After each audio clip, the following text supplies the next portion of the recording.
Oke, salam dan salam sejahtera. Saya melihat kepimpinan PAS ya dalam ceramah-ceramah mereka ya. Ada yang menjadi badut tua, ada yang menjadi loya buruk. Seperti mana nih? Yang mana pada saya, Datuk Seri Taifuddin Hasan, jangan membuat propaganda, jangan menipu rakyat. Saya nak menjawab kenyataan-kenyataan yang dikeluarkan oleh beliau. So, jom kita tonton video ini dulu.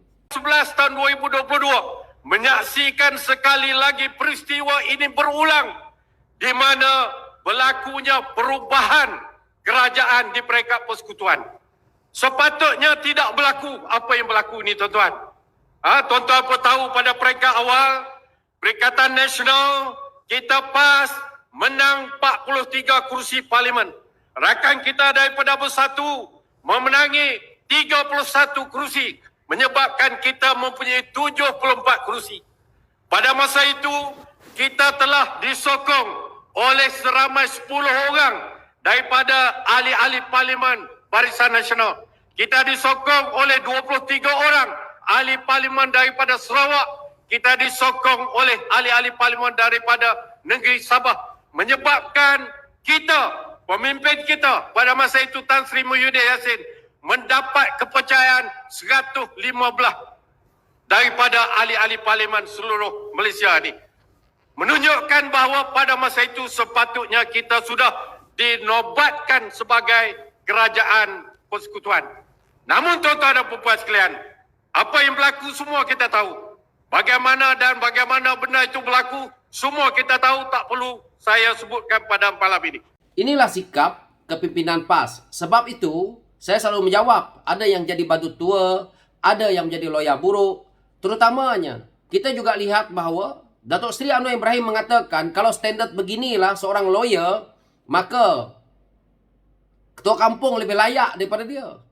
Kenyataan dia adalah kenyataan yang kita lihat menipu, pembohong, yang juga buat propaganda. Yang perkara ini sebenarnya jelas, rakyat boleh lihat. Dia kata, sepatutnya perkara yang berlaku hari ini, kerajaan tertubuhan ini tidak sepatutnya berlaku. Perkara ini dah berlaku. Perkara ini telah pun dimutakmatkan. Perkenannya di Pertuan Agong. Kerajaan hari ini, kerajaan perpaduan terbentuk oleh nasihat yang di Pertuan Agong agar Barisan Nasional menyokong. Jadi kenapa dia nak menceritakan banyak perkara yang pada saya memperbodohkan diri mereka sendiri sebagai pemimpin politik? Dia cerita, PAS ada 43 kursi, Bersatu ada 31 kursi. Seolah-olah mereka dah layak jadi kerajaan. Baru 74 kursi yang mereka nak banggakan. Pakatan Harapan ada 82 kursi. Kalau kita nak lihat siapa majoriti yang paling layak bersuara, Pakatan Harapan lah dibanding dengan Perikatan Nasional. Jadi siapa yang nak menentukan kerajaan? Betul lah apa yang dibuat oleh yang di Pertuan Agong. Siapa yang paling besar majoriti, dia yang boleh menentukan kerajaan. Bukan 74 kursi nak mengarahkan 82 kursi untuk membentuk kerajaan. Jadi sekarang ini, pada awalnya semua rakyat tahu bahawa Barisan Nasional mungkin tidak nak bergabung dengan Pakatan Harapan. Tetapi atas titah yang di Pertuan Agong, maka mereka terpaksa ikut titah yang di Pertuan Agong, bergabunglah. Jadi dah dapat majoriti mudah. Maka dapat lagi sokongan daripada Sabah dan Sarawak. Cukup menjadi 2/3 majoriti, iaitu 148. Hari ini dia nak mencerita bahawa awal-awal mereka nak menubuhkan kerajaan, Tan Sri Muhyiddin Yassin telah pun mendapat sokongan. Seorang lawyer seperti Taifuddin ni, sepatutnya dia tidak boleh bercerita yang propaganda, yang menipu rakyat. Kenyataan dia ini, dalam ceramah dia ini, betul-betul penipu, pembohong. Dia sendiri pernah menjadi mantan Menteri Undang-Undang untuk negara tahu. Bagaimana dia boleh spin satu pembohongan kepada rakyat, terutamanya ceramah dia di Kelantan itu, dengan mengatakan bahawa sepatutnya Perikatan Nasional jadi kerajaan kerana cukup sokongan. Apakah perlu saya nak katakan Taifuddin ni bodoh? Kalau saya kata dia bodoh, kata dia kurang cerdik, walaon itu marah. Tapi hakikatnya dia perbodohkan rakyat, lebih baik kita bodohkan dia.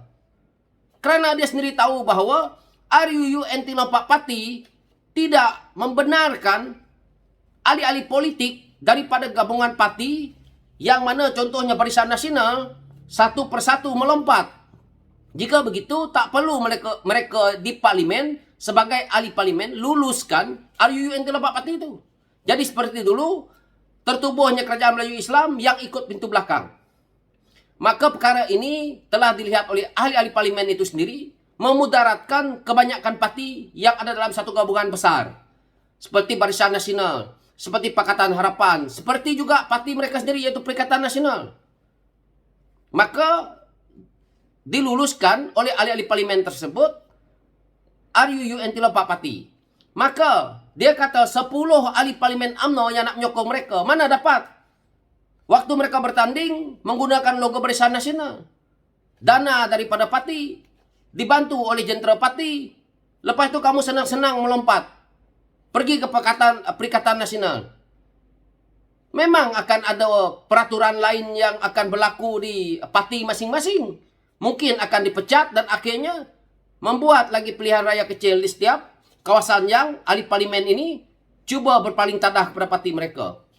Jadi sebab itu, mereka yang 10 orang ini tak jadi melompat. Kena dah terikat dengan perjanjian mereka. Pas nak bercerita tentang cerita ini, Taifuddin nak cerita bohong seperti ini. Buat apa? Apa gembira rakyat Kelantan dengar cerita ni? Mungkin sebahagian mereka yang tak pernah lihat media, tak pernah lihat dalam sidang parlimen, mungkin mereka rasa bahawa cerita ini betul. Mungkin orang-orang kampung boleh percaya. Tapi saya buat pendedahan ini agar kita dapat melihat bahawa perkara sebenarnya yang terjadi. Jadi tak payah Taifuddin nak cerita bohong dengan rakyat lah. Ini adalah hakikat. Yang saya cerita ini bukan saya nak maki hamun dia. Ini adalah satu hakikat yang Taifuddin sepatutnya sebagai seorang lawyer, sebagai pernah menjadi bekas menteri undang-undang dalam parlimen itu, menceritakan hal yang sebenarnya. Akur saja bahawa kerajaan hari ini dah tertubuh. Tak payah Taifuddin nak cakap banyak.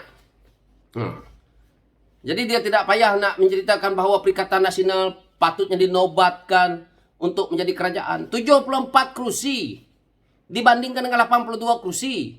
Sekali bergabung dengan UMNO dah cukup. Kalaulah kita lihat ke video yang seterusnya. Jom kita tonton. Bagi kita yang menyebabkan tertubuhnya kerajaan ini adalah tidak lain dan tidak bukan adalah parti UMNO, Barisan Nasional itu sendiri. Pakatan Harapan mendapat 82 kursi parlimen. Tuan-tuan cuba congok. 82 campur 30. Jadi 112. 112 sudah cukup untuk dia menubuhkan kerajaan persekutuan. Jadi kita boleh mengatakan bahawa Anwar Ibrahim setelah lama menunggu sebagai PNTP mampu menjadi Perdana Menteri pada 24 bulan 11 tahun 2022 kerana sokongan sama ada secara sukarela ataupun paksa oleh 30 ahli-ahli parlimen daripada UMNO Barisan Nasional.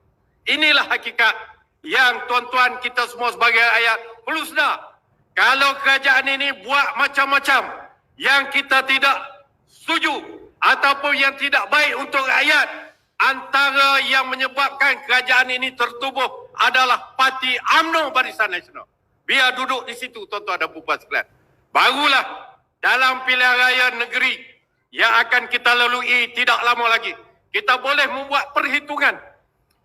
Rakyat kita anggap di 6 negeri yang akan mengadakan pilihan raya negeri ini membuat satu pungutan suara ataupun dalam bahasa politik dipanggil referendum. Rakyat di 6 negeri ini perlu membuat satu pungutan suara untuk memberi isyarat kepada kerajaan Putrajaya bahawa sebenarnya kerajaan persekutuan bukan ditadbir atau diperintah oleh kerajaan ini, sebaliknya oleh kerajaan yang dipimpin oleh Perikatan Nasional. Kita perlu menunjukkan suara rakyat ini. Suara rakyat, suara keramat. Okey, kita sambung lagi isu yang dia mengatakan bahawa Perikatan Nasional mempunyai majoriti yang besar untuk nak memerintah negara ni. Dia menceritakan PH 82 kursi, UMNO 30. dan akhirnya boleh memerintah negara ini dengan majoriti mudah. Inilah dia punya cerita dia. Kalau dia 74, dia nak ambil gabungan mana ni? Mereka bermain sentimen kaum dan agama. Tetapi akhirnya mencari parti daripada Sabah dan Sarawak. Mencari parti GPS. Taikodin ni, seorang peguam, dia tahu tak bahawa parti daripada Sarawak ni yang bernama GPS, parti yang ada di Sabah itu, majoritinya juga campuran daripada berbagai kaum. Yang mereka main sentimen agama dan kaum tiap hari ini kenapa? Ingat Perikatan Nasional boleh jadi kerajaan kalau tanpa parti daripada Sabah dan Sarawak. Inilah kebodohan-kebodohan yang mereka tunjukkan kepada rakyat yang konon-kononnya mereka bijak. Jadi saya jawab isu itulah. Satu perkara lagi. Taikodin tak usah nak berbangga lah dengan cakap dia ni.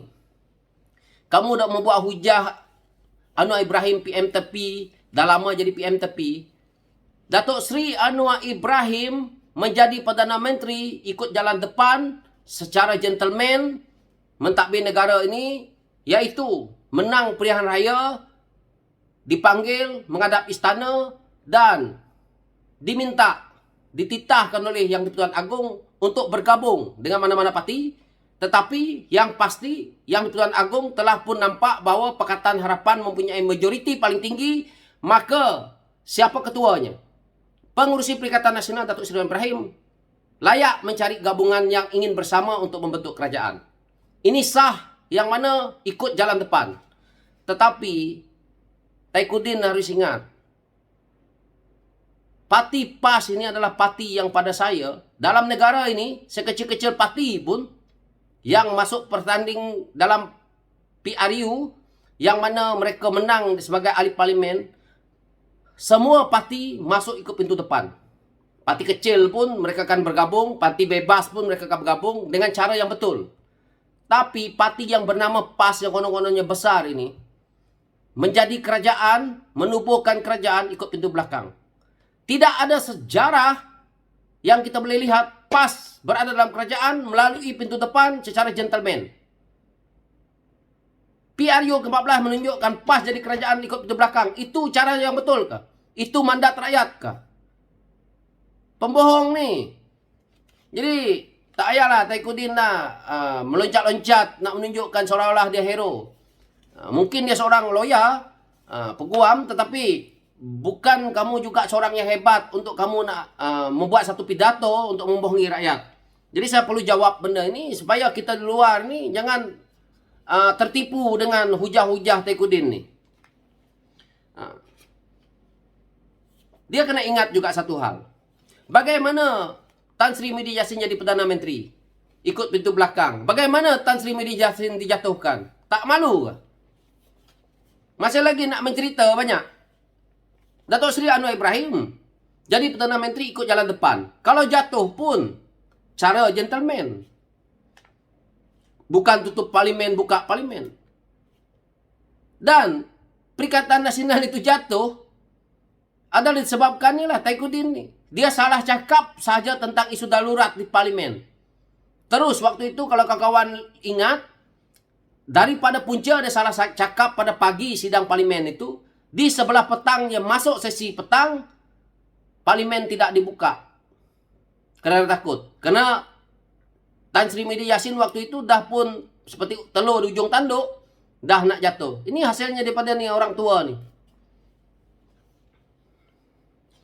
Dan dia kata, terakhir saya tengok ni, dia kata sepatutnya mereka yang mentadbir kerajaan. Kita rakyat ni fikir baik-baik 74 kerusi dengan 82 kerusi. Mana majoriti yang paling besar? 82. Yang dia nak banggakan dengan PAS dia ada berapa kursi itu? PAS ada 43 kursi itu. Kalau PAS ada 73 kursi sekalipun dalam Perikatan Nasional, tak guna. Kalau komponen parti yang nak digabungkan untuk mencukupkan 112 itu tidak menjadi. Jadi apa nak dibanggakan? Alah, dulu DAP dapat banyak kursi, paling banyak kursi dalam Malaysia. Tak ada pun berdabik dada. PAS nak berdabik dada dengan bendanya ni. Kalau kita dah jadi pembangkang, jadilah pembangkang yang baik.